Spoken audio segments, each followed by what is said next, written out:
Franck Ferrand sur Europe 1, au cœur de l'histoire. Attention, moment de transgression sur Europe 1. En ce début d'après-midi, Franck Ferrand a choisi de faire une entorse à la règle. Bonjour Franck. Bonjour Julia, bonjour à tous. Cette saison, vous me direz. Tout à fait. J'ai par principe, c'est la moindre des choses de ne pas parler dans l'émission de mes propres livres.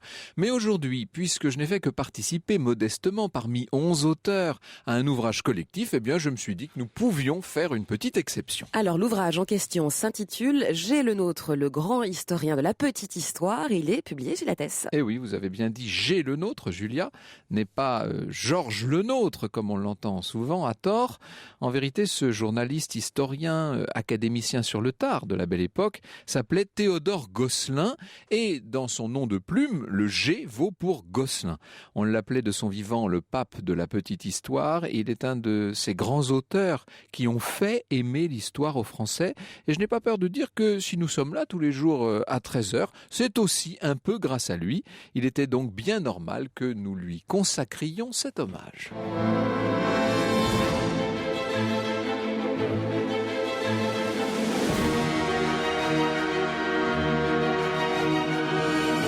De 13h à 14h sur Europe 1, au cœur de l'histoire. Franck Ferrand.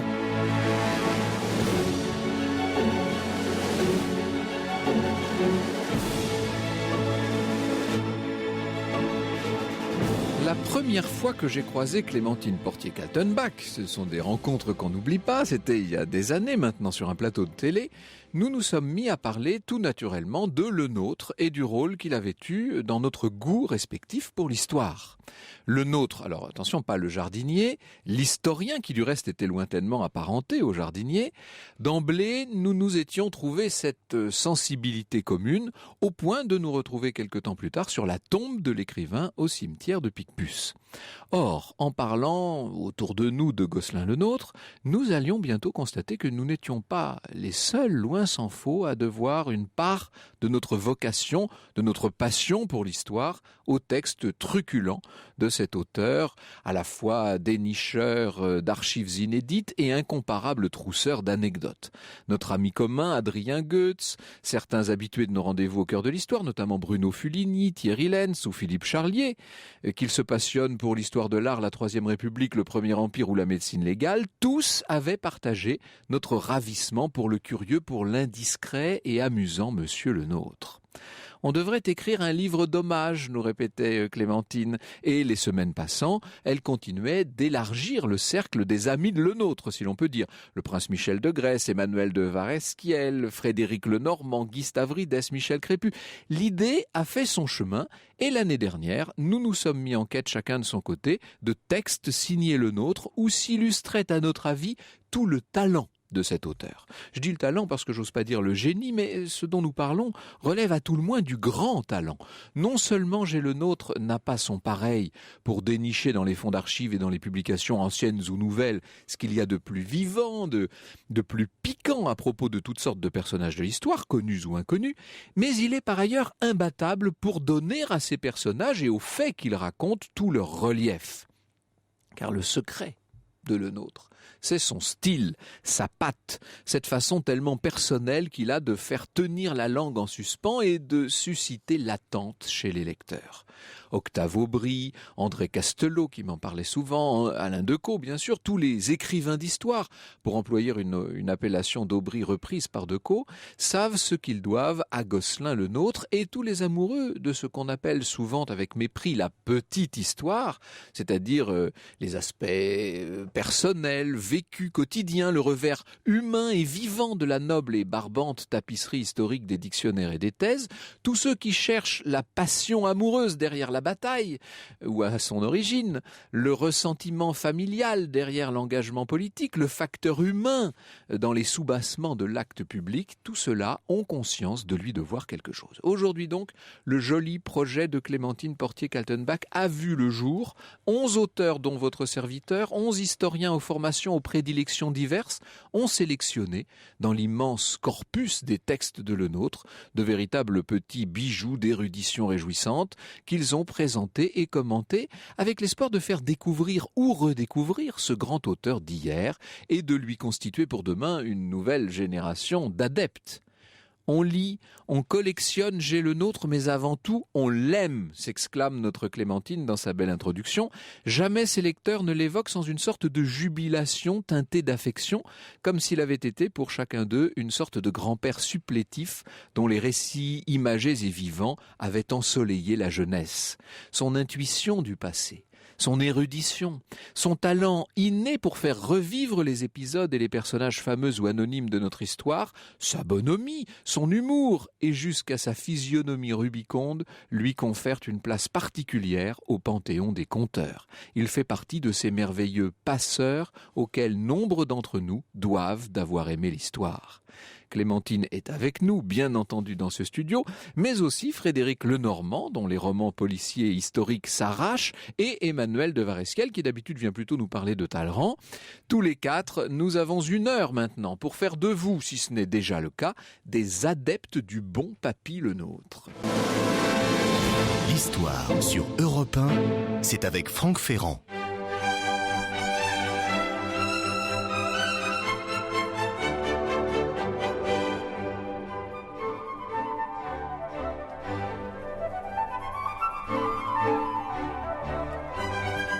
Un extrait sur Europe 1 de La Fauvette d'André Guétry pour accueillir vos complices, amoureux comme vous, de J'ai le nôtre, le pape de la petite histoire. Nous sommes en compagnie de Clémentine Portier-Kaltenbach, Emmanuel de Varesquiel et Frédéric Lenormand. Et bonjour à tous les trois. Alors, évidemment, ça aurait été amusant qu'on soit tous les 11 pour parler de Le Nôtre, mais d'abord il aurait fallu qu'on s'installe dans un autre studio d'Europe 1, beaucoup plus grand, avec plus de micros. Le Merlin. Et puis surtout, il aurait fallu un peu plus d'1 heure, parce que alors si chacun devait donner son souvenir personnel de Le Nôtre, ce qui est amusant, c'est que Frédéric Lenormand disait là, pendant la publicité, que ce personnage essentiel de Voltaire, dont il fait l'enquêteur de ses romans, on va dire, il l'a découvert, vous l'avez découvert grâce à Le Nôtre. Oui, grâce à l'un des livres de Le Nôtre qui s'appelle Existence d'artiste, où il passe en revue des écrivains célèbres, et il donne cette anecdote extraordinaire de Voltaire qui recueille la dernière descendante du nom de Corneille et qui l'élève et en fait la parfaite fiancée des Lumières. J'ai écrit un roman là-dessus, et après ça je me suis passionné pour Voltaire, ce qui m'a mené tout droit aux enquêtes à ma série policière Voltaire mène l'enquête. Voltaire était tellement fasciné par Corneille qu'il voulait absolument croire que cette jeune femme était la nièce de Corneille, alors que c'était un peu plus compliqué dans la réalité, mais oui, c'était évidemment une arrière-petite nièce collatérale. Mais elle était celle qui sanctifiait les tragédies de Voltaire. Et ça, bien entendu, c'est exactement le genre de petits détails croustillants qui plaisaient à Le Nôtre. Nous devons tous quelque chose à Le Nôtre, Emmanuel de Varesquiel. Il est en quelque sorte un moteur, un accélérateur de particules pour les historiens. Le Nôtre, ce sont les fonds de bibliothèque de nos grands-mères. C'est ça. Moi, je l'ai lu à 14 ou 15 ans à la campagne. Toute la série des vieilles maisons, vieux papiers, la série du Paris révolutionnaire était là, soigneusement reliée, soigneusement rangée dans la bibliothèque de ma grand-mère, et j'ai lu ça avec délice, évidemment. Il faut passer par Le Nôtre, et puis ensuite, il faut peut-être un peu l'oublier.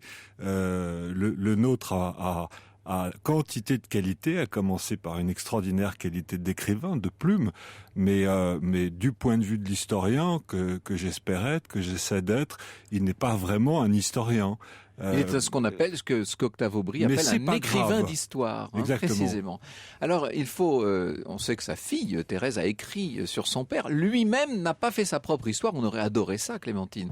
Avoir la vie de Le Nôtre par Le Nôtre, ce serait... certainement, mais les souvenirs de sa fille, Thérèse, sont extrêmement touchants. C'est un livre qui a d'ailleurs été réédité. Alors là, on jubile de constater que dès l'enfance, c'est un rigolo. Il adore se costumer. Il est le joyeux de rire de sa famille, et puis on comprend aussi... C'est un rigolo, pardon, mais sauf qu'il est en Lorraine, et que, alors qu'il a 14-15 ans, va arriver le grand événement. C'est certainement l'un des ressorts de sa passion pour les lieux, pour les objets à histoire, parce que lui-même a vécu cet arrachement à sa Lorraine natale, puisqu'il vivait donc à Metz, les Gosselins.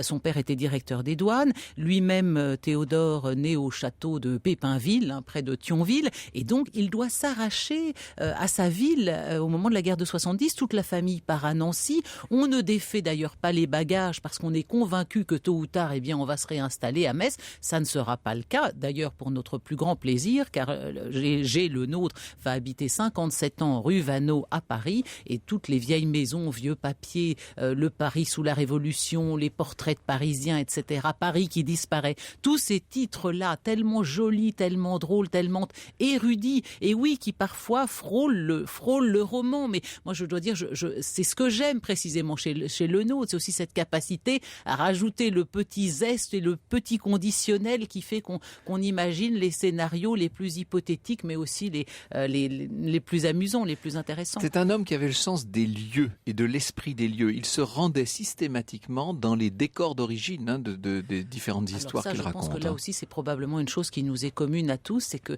le nôtre aime voir ce dont il parle. Voilà. Donc, si le jour où il a visité le château de Versailles, il en rêvait depuis son enfance à Metz, où il collectionnait tout ce qui avait trait à Versailles, eh bien, il part de Paris et il va à Versailles à pied, parce qu'il veut profiter de ces 2 heures, 3 heures de marche jusqu'à Versailles pour profiter pleinement de la jubilation à venir en découvrant le château. Quand il va raconter la fuite à Varennes, il se lève le même jour, le 21 juin. Voilà, il se place dans les conditions de ses héros. Et il revit un soir de 21 juin, il parle exactement comme la berline à 1h du matin, oui. Et il va faire le même trajet. Alors, comment travaillait-il? Quelles étaient ses sources? Et surtout, bien entendu, d'où lui vient cette capacité incroyable à faire naître et renaître des figures du passé? C'est ce que nous voyons dans un instant. Plus. Franck Ferrand sur Europe 1. Et je rappelle qu'aujourd'hui, sur Europe 1, nous nous intéressons à votre idole, Franck. Il s'agit de G, le nôtre, le pape de la petite histoire. On a vite fait des idoles, mais oui, c'est vrai que c'est un peu notre père tutélaire à tous ceux qui racontons la petite histoire et faisons revivre la chronique.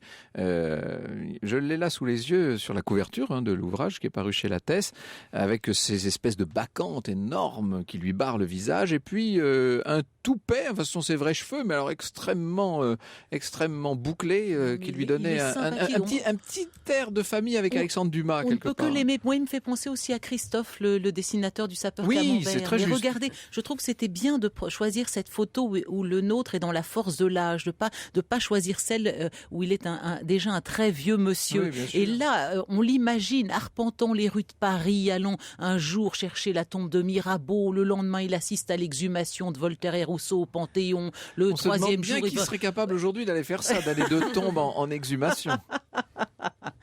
Oui, mais voilà, c'est vraiment...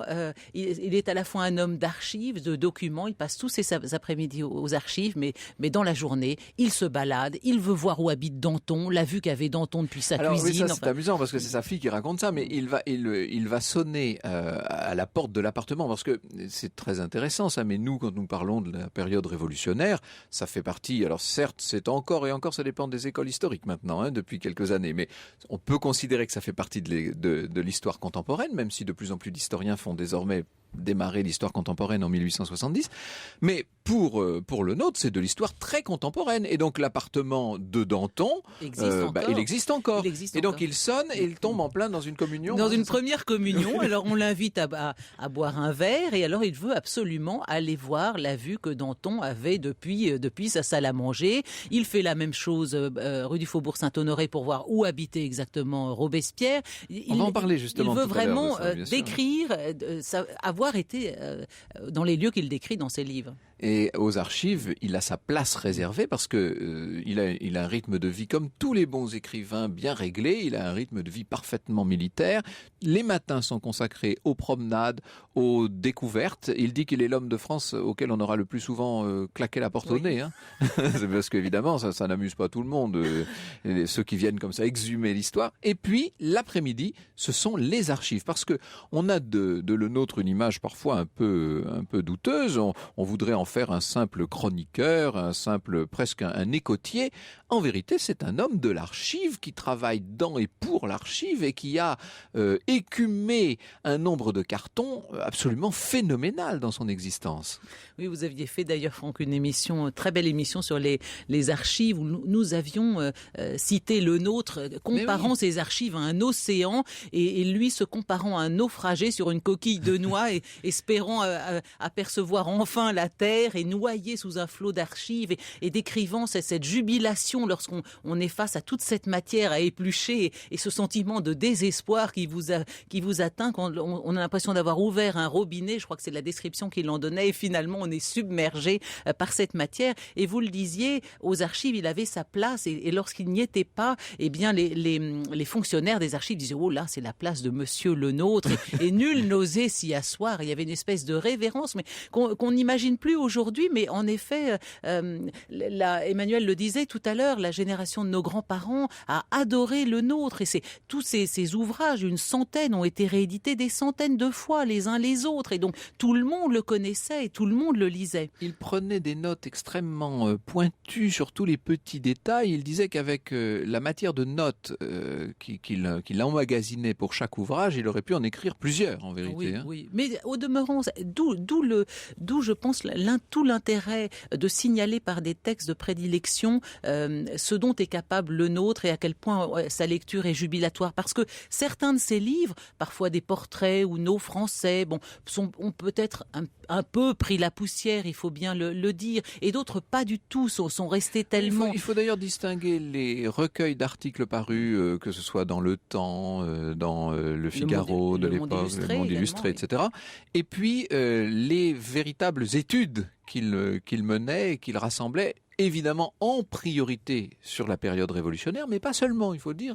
Moi d'ailleurs, je me suis amusé dans le livre à mettre en exergue tout ce qu'il racontait sur Louis-Philippe, parce que il y a de nombreux textes de Le Nôtre sur la monarchie de Juillet et qu'on oublie presque toujours parce qu'on pense qu'il s'est cantonné à l'histoire du Paris révolutionnaire. C'est bien au-delà. Et à l'histoire de la Vendée également. Et de la Vendée, évidemment, il a beaucoup écrit. Oui. Oui.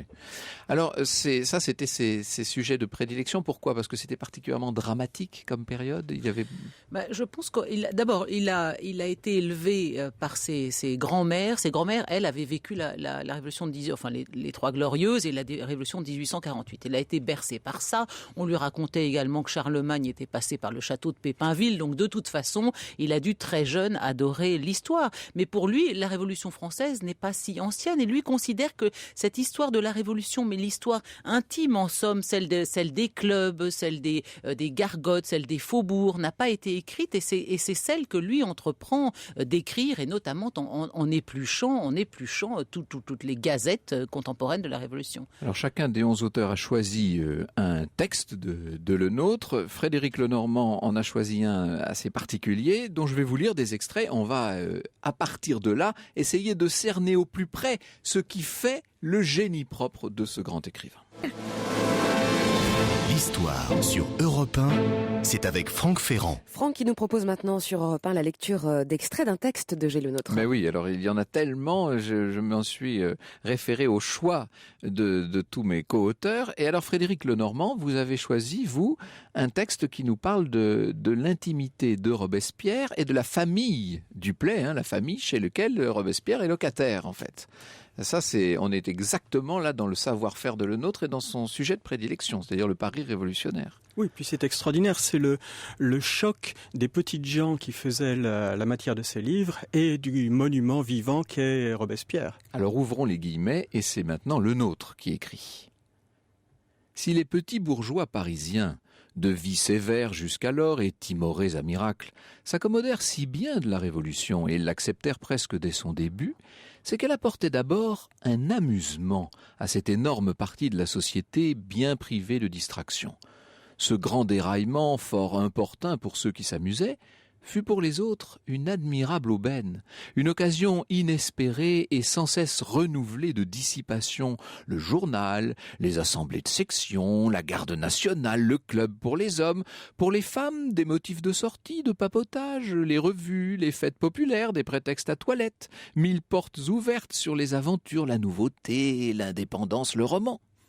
Dans cette sage maison Duplay, où jamais il n'était rien arrivé, l'intrusion subite d'un étranger jeune, célèbre, un peu mystérieux, fut un événement. La maman Duplay maugréa sans doute, encore qu'elle dût être flattée de l'ébahissement des voisins. Mais pour ses filles, quelle agitante péripétie! On imagine les curiosités, les réflexions, les chuchotements, tout en pliant la lessive ou en épluchant les légumes. Est-il levé? Oh, il travaille. Il m'a parlé. Oh, il est très bien. Et les 1000 petits soins à rendre au grand homme, le repassage de ses jabots, les plats dont il est friand, les coups d'œil glissés quand il est absent dans sa chambre encombrée de papier et dont les splendeurs sont les rideaux du lit taillés par Madame Duplay dans une ancienne robe à damas bleu et fleurs blanches. La maison, le numéro 398 actuel de la rue Saint-Honoré, lugubre aujourd'hui, avec ses bâtiments surélevés qui font du jardinet d'autrefois un puits sinistre, suintant d'humidité, était tout ensoleillé alors que ces 3 corps de logis n'avaient qu'un étage, ainsi que les immeubles voisins, entourés d'immenses jardins, les Feuillants, la Conception, les Capucins, l'Assomption, qui rendaient ce bout de Paris assez semblable à la campagne. La salle à manger ouvrait sur la cour, égayée d'une corbeille de fleurs dont chacune des demoiselles Duplay cultivait un coin. Robespierre, le matin, déjeunait là avec elle d'une tasse de lait. Bien vite, entre l'hôte et les jeunes filles, l'intimité s'établit. Par les beaux jours, quand les Jacobins et la Convention chômaient, il allait avec elle herboriser à Issy, ou bien on flânait dans les allées désertes des Champs-Élysées. On rencontrait là des petits Savoyards auxquels Robespierre donnait des sous et qu'il se plaisait à voir danser. Élisabeth, avec lui, était la plus familière. Elle l'appelait son amie. Il la traitait en petite sœur et la tutoyait. Le jardinier, l'herbier, le laitage, les savoyards, les menuisiers, cette cour en fleurs où l'on respirait la bonne odeur du bois raboté, et aussi ce commerce d'amitié tendre, cette simplicité de mœurs, toutes ces choses rustiques et ces gens sensibles semblent sortir d'un album d'illustrations pour les œuvres de Jean-Jacques Rousseau. Donc voilà, poser le décor avec ce style inimitable de Le Nôtre. Et ce que va raconter Le Nôtre, c'est la liaison, puis les fiançailles, puis le mariage entre Babet, entre Élisabeth, et l'un des principaux amis et collaborateurs de Robespierre, Philippe Lebas. Oui, et puis toute la catastrophe qui va s'en suivre. Et voilà. C'est ça qui est bien dans ces destins de la Révolution, c'est que tout finit mal. Et ça élève des destins. Ça montre que les petites gens peuvent aussi mal finir que les princesses. Il n'y a pas que Madame Élisabeth, sœur de Louis XVI, qui a été guillotinée. Il y a aussi ces gens dont la vie a été bouleversé, balayé par le vent de l'histoire, et c'est ça qu'il raconte, et c'est ça qui est extraordinaire. Et alors cette atmosphère à la fois petit bourgeoise et même on peut dire quasi bucolique d'une rue Saint-Honoré à l'époque encore tout à fait faubourgeoise, cette atmosphère familiale et on peut dire le surgissement de la grande histoire dans une famille dont elle finit par faire tout le sel et tout le plaisir, va basculer à mesure que l'histoire évidemment évolue, et avec le 9 Thermidor, avec la chute des robespierristes, c'est la catastrophe qui s'abat.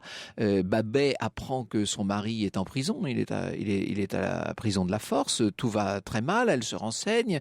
En approchant de la prison, écrit Le Nôtre, Babet aperçoit des groupes de gens exaspérés, criant et courant, et dans l'étroite rue des Ballets, sortant du greffe de la Force, parmi la foule, elle reconnaît son mari qui vient d'être délivré. Elle saute hors du fiacre, fend la cohue, appelle Philippe.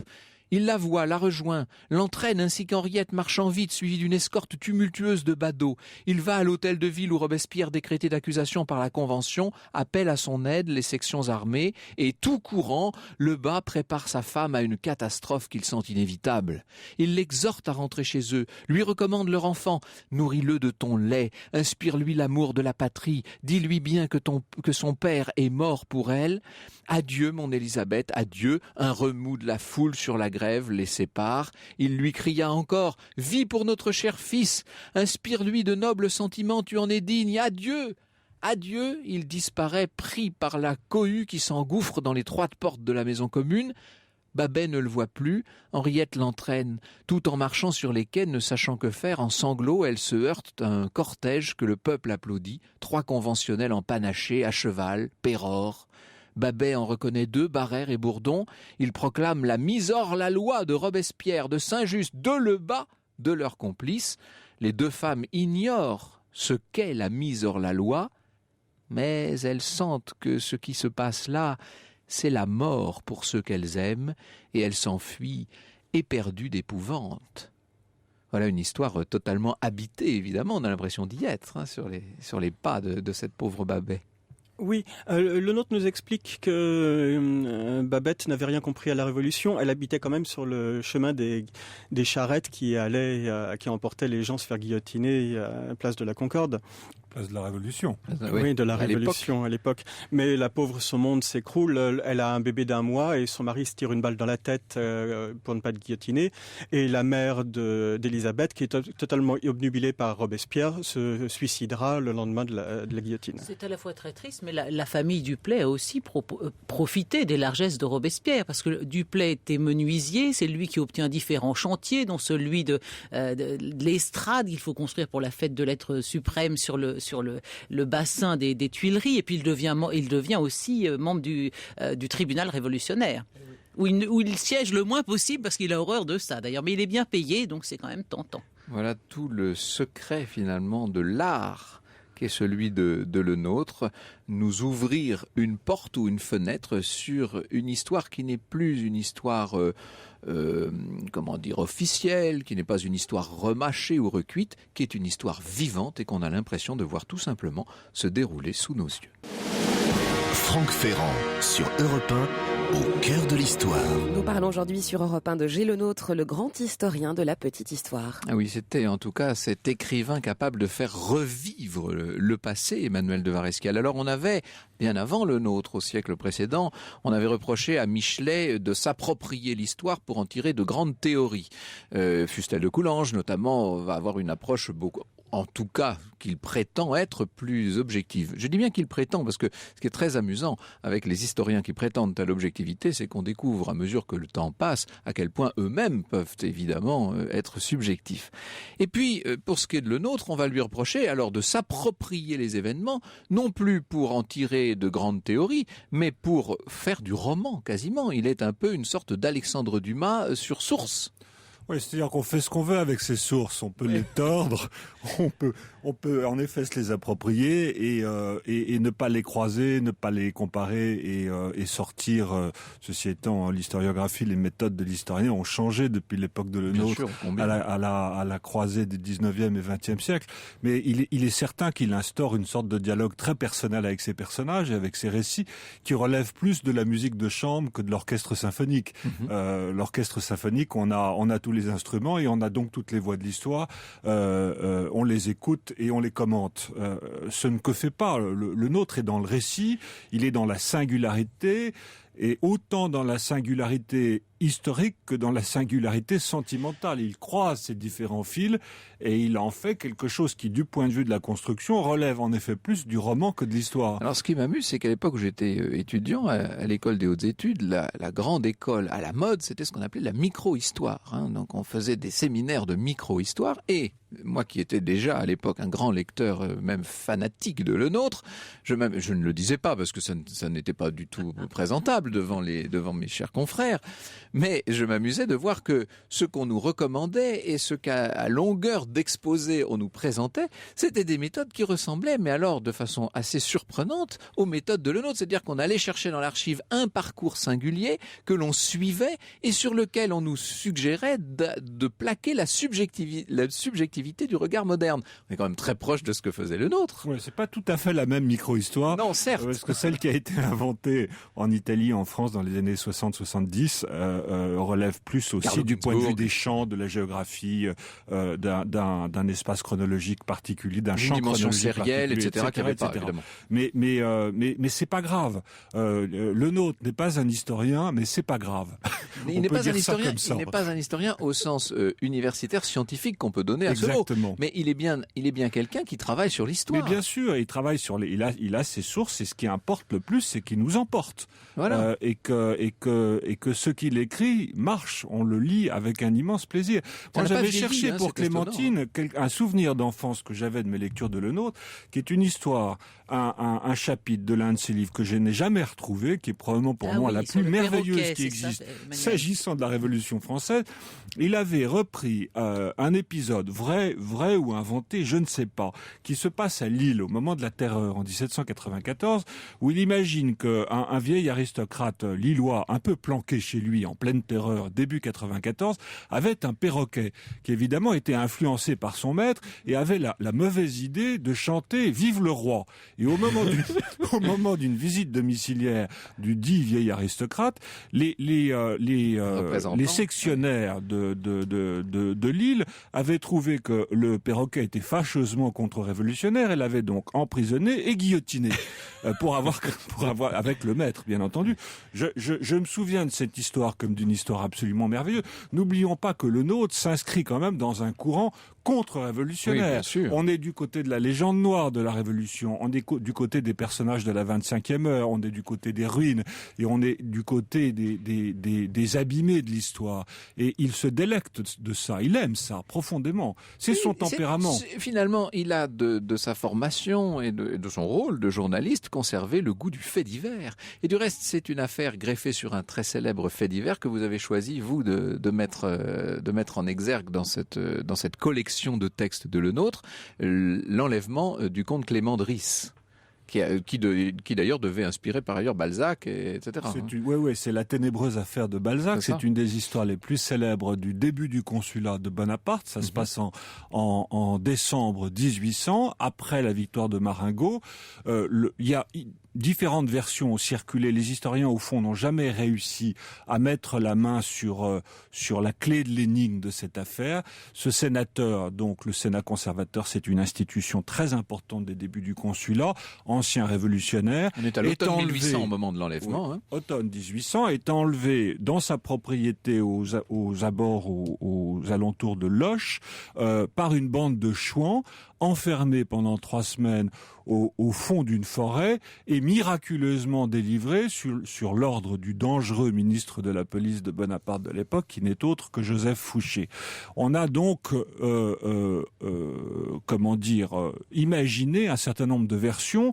L'une d'entre elles, et c'est celle dont s'approprie Balzac dans Une ténébreuse affaire, aurait consisté à dire que Clément de Risse était le détenteur de secrets conspiratoire qui aurait eu lieu au moment avant la bataille et la victoire de Marengo au cours de l'été de 1800 et qui aurait consisté à imaginer un remplaçant à Bonaparte si celui-ci avait été tué au cours de cette ultime campagne d'Italie.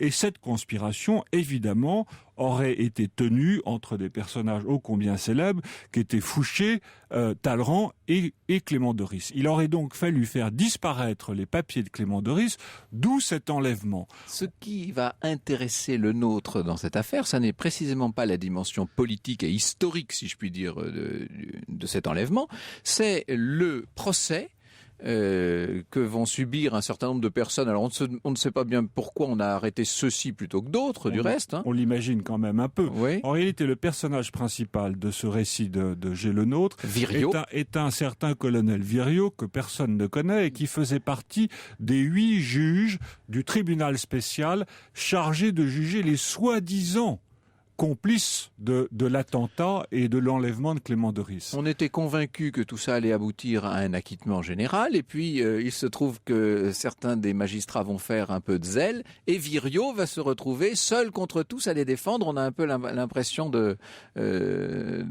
voir 12 hommes en colère. Hein. C'est l'homme qui seul va essayer de sauver les... Viriot est présenté par le nôtre comme le juste. Viriot est un vieux soldat de la République.